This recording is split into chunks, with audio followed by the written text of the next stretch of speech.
పోలీసులు పనిచేసేటప్పుడు భారతదేశానికి అవమానకరంగా మీరు ప్రవర్తిస్తున్నారు. జనగణ వాడేటప్పుడు ఒక డిసిప్లిన్ డిపార్ట్మెంట్ నుండి కనీసం లేచి నిలబడాలని ఇంగిత జ్ఞానం కానీ లేకపోవడం చాలా బాధాకరం. జిల్లా పోలీసులో చెప్తానా, ఇంత అవమానం చేస్తారా మీరు? బాధ్యత లేదా మీకు? భారతదేశం కానీ అలాంటి ప్రభుత్వం అన్నా కానీ ఇంత అగౌరవపరుస్తారా మీరు? ఎవరా మీకు ఎడ్డెవరు? ఇక్కడ సిఐ గాని ఎస్ఐ గారు మీ ఏరాలకు పేర్లు రాస్తామంటే ఎస్పీ గారికి అందరికీ సస్పెండ్ చేస్తాం అంటే మీకు అంత అవమానమా భారతదేశం అంటే? ఎందుకు మీకు అంత అవమానం, ఇంత బాధ్యత రాయితే నాకు అర్థం కాదు. అంటే మిగతా అంత భారతదేశంలో ఉండి మిగతా వాళ్ళంత పరిమాణంలో మీరెవరు పెద్దోళ్ళా? చెప్తా, ఎస్పీ గారు కంప్లైంట్ చేస్తా ఇప్పుడే.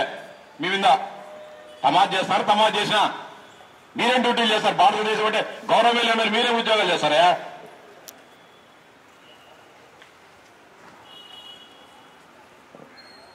పద్ధతి మంచిది కాదు ఇది. ఎవరో ఏంటో మీకు అంత నిర్లక్ష్యం. అట్లాంటి మీరు పోయి ఉండండి, చెట్ల కింద ఉండండి. బీడెందుకు ఉంటారు ఈ ప్రిన్సెస్ లో? ఒక సెల్ ఫోన్ చూసుకుంటే నువ్వు కూర్చొని చూసేదానికి ఇదేం మీడియం రంగులాటం జరుగుతుందా?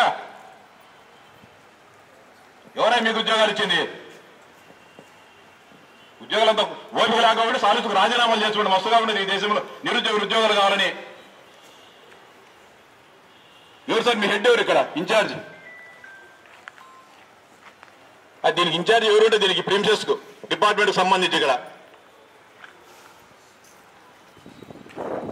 ఇంత బాధ్యత రాయించే పనికిరాదు మీకు.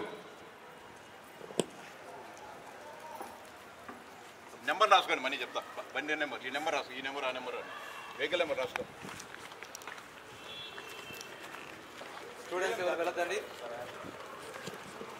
స్టూడెంట్స్ నెక్స్ట్ మీ అందరూ కూడా ఇక్కడ కూర్చుంటే నెక్స్ట్ స్వీట్ డిస్ట్రిబ్యూషన్ అవన్నీ కూడా ఉంటాయి. ఇంటికి వెళ్ళాలి.